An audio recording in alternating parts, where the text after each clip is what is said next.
Number 9 on the list. A polarizing one. Carson Lambos. I'm going to let Baki lead this one off, being the highest on him among the group. Look, I know he had kind of a tough year in Iowa. I think everyone really did. Most people, but I don't know. I just feel like the way he can, at least in the W, I didn't get to watch a whole lot of Iowa last year, to be honest with you.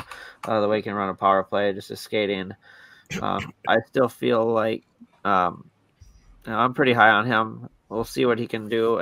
Like we've mentioned before, defense is a tough position. You got to play a lot of games in order to really develop for some of these guys. Not everyone, like Z said earlier, is a Brock Faber, but I still have high hopes on him. Yeah, I think for me, it's, obviously, first round pick a couple years ago, I think, in 2021. And, like we said, the whole Iowa team wasn't very good. So you have to take a lot of the younger guys, maybe with a little grain of salt, that it's not just, that they're all, completely terrible. And I know that in the past, I remember he had kind of talked about him, like he seemed to be a pretty safe bet to be just a pretty good top 4 defenseman.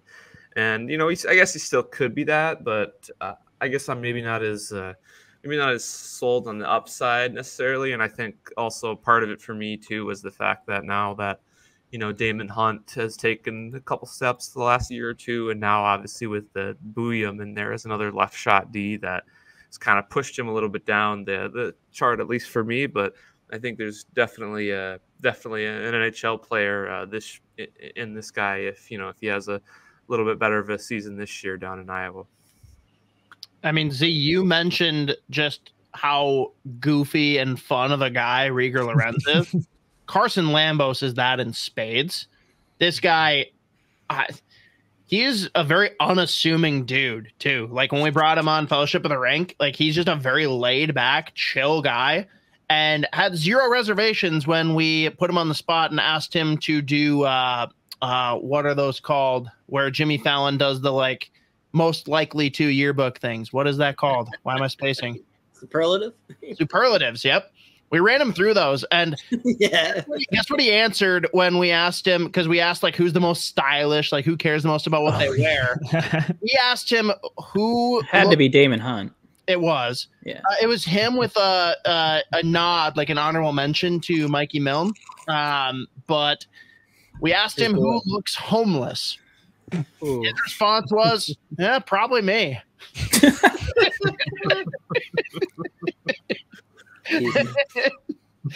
I love it. I love it. What? It ain't much, but it's honest work.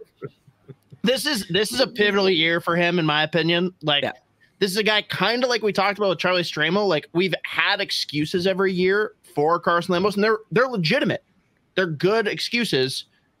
This is the year where rubber needs to hit the road, and I need to see a step within Iowa. Again, last year was a bad year for everybody.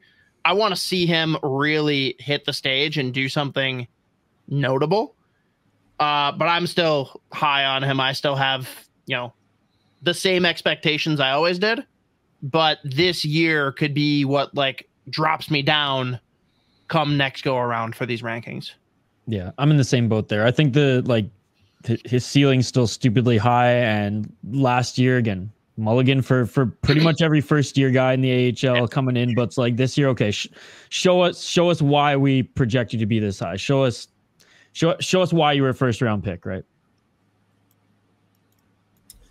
Yeah, I'm with Hoppy in that it's a big year from development wise. I also think if you look at the system, if there's a trade the Wild need to make either this year or next year that involves moving a higher end prospect, he feels like the one that potentially to me could fit that bill. Zeke, as you mentioned, Buium now on that left side. And, if they do think highly of a guy like a Spacek or even an O'Rourke or a Hunt or someone, like, that's a lot of players battling for essentially one spot, unless you have a plan to at some point move on from Brodin, which certainly is possible.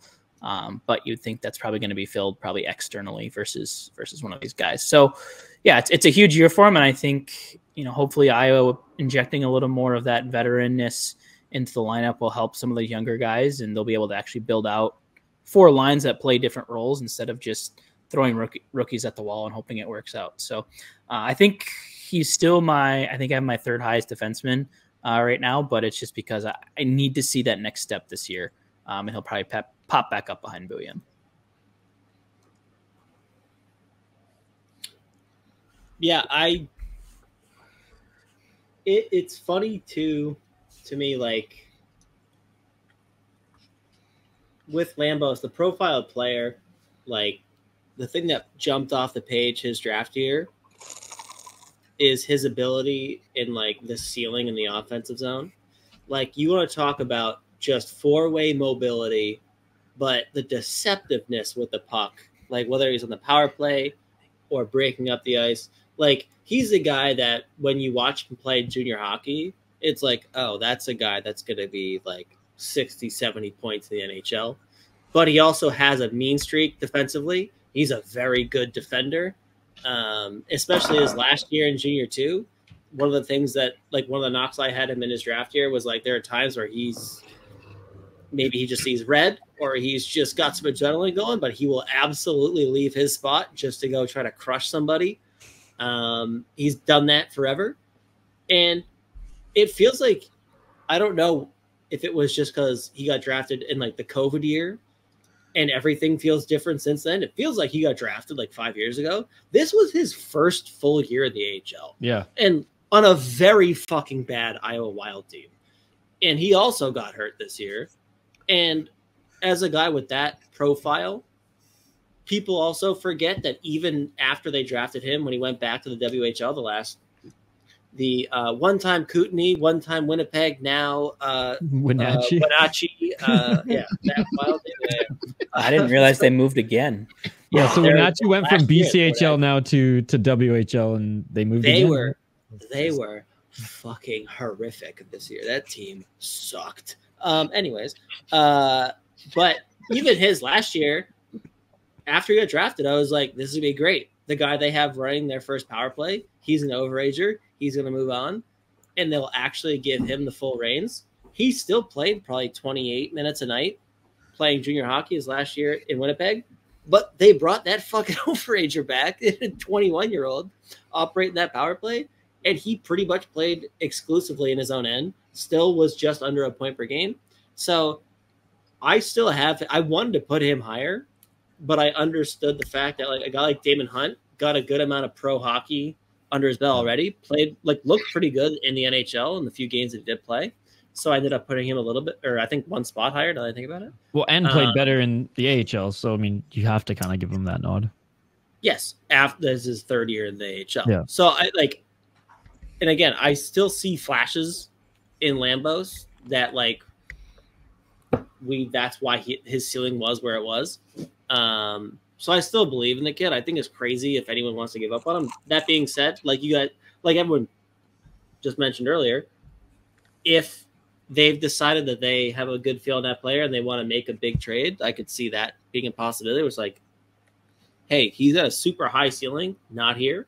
Lambos could be one of those guys. I absolutely believe in the skill set. I think his ceiling is super high. He's got one of the higher ceilings when you look at all defensemen, even the high-end guys that they've drafted the last few years. Like, he is right there with Buium in terms of what he can do offensively. It's just like the role that he was asked to play his last year in junior, and the fact that his first pro year was in this dog shit Iowa system, that's going to make him look not as good. And I can't stand it when certain very prominent Wild media people don't watch Iowa hockey, and they're like, what the fuck is Lambos doing down there? I'm like, fuck you, and the horse you rode it on. But like, it's crazy to me that they are actual fans, but like, yeah, Lambos stinks. I'm like, what? You've never watched him play before. Z, he didn't make World Junior. Like, why should anyone care? Yeah, that's fair enough. There you go. It's over. Anyway, again, when you look at the prospect pool, the defensemen they've had, even the high-end guys they've drafted the last few years, he is right there in terms of the ceiling. And he adds an extra layer of like defensive ability, super hard fight, prick to play against. I love the kid. I think he's a great fucking player. I think he's gonna be a really good NHL player when he gets there. it's going to be one of those cases that's like defensemen take longer, especially with that profile player, with that like his development path. Like people also forget, like in his draft year, he had the fucking heart issue where he missed almost a whole year, and they didn't know what was happening. They're like, "Your heart's fucked up," and he was like, "Yeah, I know. I'm very well aware of this. Why?" And they said, "We don't know." And they're like, "Great." So we played limited hockey like that year too. So either way, I'm very high on Lambos still. I think he's a fucking phenomenal hockey player, super high ceiling. Still believe in him. We'll see what this year looks like.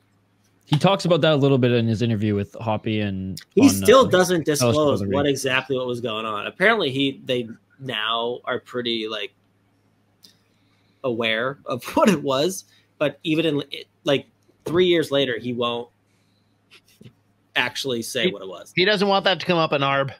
He's like, nope. He's like, yeah, I'm not going to go into it, but it was not good. Yeah, that's fair. All right, well, that's number 9, Carson Lambos.